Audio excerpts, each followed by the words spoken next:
പുറപ്പാട് അധ്യായം 40 കൂടാരപ്രതിഷ്ഠ. കർത്താവ് മോശയോട് അരുളി ചെയ്തു, 1-ാം മാസത്തിൻ്റെ 1-ാം ദിവസം നീ സമാഗമ കൂടാരം സ്ഥാപിക്കണം. സാക്ഷിപേടകം അതിനുള്ളിൽ പ്രതിഷ്ഠിച്ച് തിരശീല കൊണ്ട് മറയ്ക്കണം.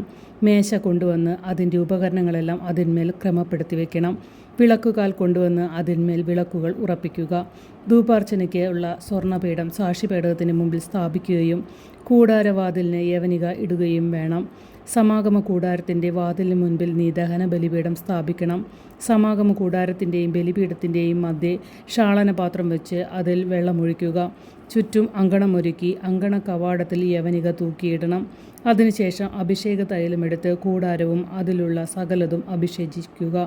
അങ്ങനെ കൂടാരവും അതിലെ ഉപകരണങ്ങളും ശുദ്ധീകരിക്കുക, അവ വിശുദ്ധമാകും. ദഹന ബലിപീഠവും അതിലെ ഉപകരണങ്ങളും അഭിഷേചിച്ച് ശുദ്ധീകരിക്കുക, ബലിപീഠം അതിവിശുദ്ധമാകും. ഷാളനപാത്രവും അതിൻ്റെ പീഠവും അഭിഷേചിച്ച് ശുദ്ധീകരിക്കണം. അനന്തരം അഹ്റോനെയും അവൻ്റെ പുത്രന്മാരെയും സമാഗമ കൂടാരത്തിൻ്റെ വാതിൽക്കൽ കൊണ്ടുവന്ന് വെള്ളം കൊണ്ട് കഴുകണം. അഹ്റോനെ നീ വിശുദ്ധ വസ്ത്രങ്ങൾ അണിയിക്കുകയും അഭിഷേചിച്ച് ശുദ്ധീകരിക്കുകയും വേണം. അങ്ങനെ അവൻ പുരോഹിത പദവിയിൽ എന്നെ ശുശ്രൂഷിക്കട്ടെ. അവൻ്റെ പുത്രന്മാരെ കൊണ്ടുവന്ന് അങ്കികൾ അണിയിക്കണം. അവരുടെ പിതാവിനെ അഭിഷേചിച്ചതുപോലെ അവരെയും അഭിഷേകം ചെയ്യണം. പുരോഹിതരെന്ന നിലയിൽ അവർ എനിക്ക് ശുശ്രൂഷ ചെയ്യട്ടെ. അവരുടെ ഈ അഭിഷേകം അവരെ തലമുറകളിലൂടെ നിലനിൽക്കുന്ന നിത്യപൗരോഹിത്യത്തിൽ ഭാഗഭാഗുക്കളാക്കും. മോശ അപ്രകാരം പ്രവർത്തിച്ചു. കർത്താവ് തന്നോട് കൽപ്പിച്ചതെല്ലാം അവൻ അനുഷ്ഠിച്ചു. 2-ാം വർഷം 1-ാം മാസം 1-ാം ദിവസം കൂടാരം സ്ഥാപിക്കപ്പെട്ടു.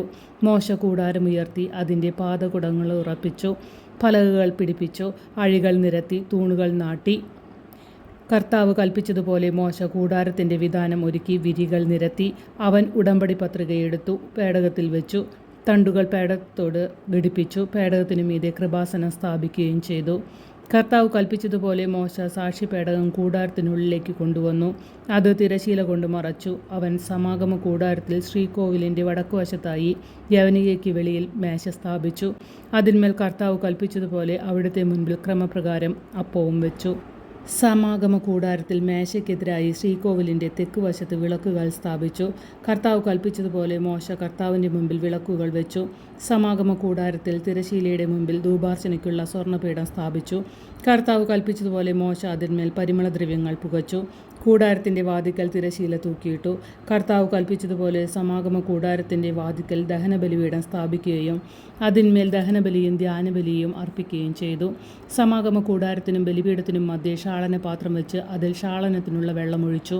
ഈ വെള്ളം കൊണ്ട് മോശയും അഹ്റോനും അഹ്റോൻ്റെ പുത്രന്മാരും കൈകാലുകൾ കഴുകി. കർത്താവ് മോശയോട് കൽപ്പിച്ചതുപോലെ അവർ സമാഗമ കൂടാരത്തിൽ പ്രവേശിക്കുമ്പോഴും ബലിപീഠത്തെ സമീപിക്കുമ്പോഴും ഷാളനകർമ്മം അനുഷ്ഠിച്ചു പോന്നു. അവൻ കൂടാരത്തിനും ബലിപീഠത്തിനും ചുറ്റും അങ്കണമുണ്ടാക്കി.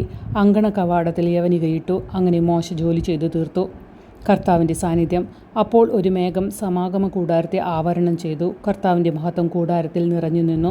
മോശയ്ക്ക് സമാഗമ കൂടാരത്തിൽ പ്രവേശിക്കാൻ കഴിഞ്ഞില്ല, കാരണം മേഘം അതിനെ ആവരണം ചെയ്തിരുന്നു. കർത്താവിൻ്റെ മഹത്വം കൂടാരത്തിൽ നിറഞ്ഞു നിന്നിരുന്നു. മേഘം കൂടാരത്തിൽ നിന്ന് ഉയരുമ്പോഴാണ് ഇസ്രായേൽ ജനം യാത്ര പുറപ്പെട്ടിരുന്നത്. മേഘം ഉയർന്നില്ലെങ്കിൽ അത് ഉയരുന്ന ദിവസം വരെ അവർ പുറപ്പെട്ടിരുന്നില്ല. കർത്താവിൻ്റെ മേഘം പകൽ സമയത്ത് കൂടാരത്തിന് മുകളിൽ നിലകൊണ്ടിരുന്നു. രാത്രി സമയത്ത് മേഘത്തിൽ അഗ്നി ജ്വലിച്ചിരുന്നു. ഇസ്രായേൽ ജനം യാത്രയുടെ ഓരോ ഘട്ടത്തിലും ഇത് ദർശിച്ചു.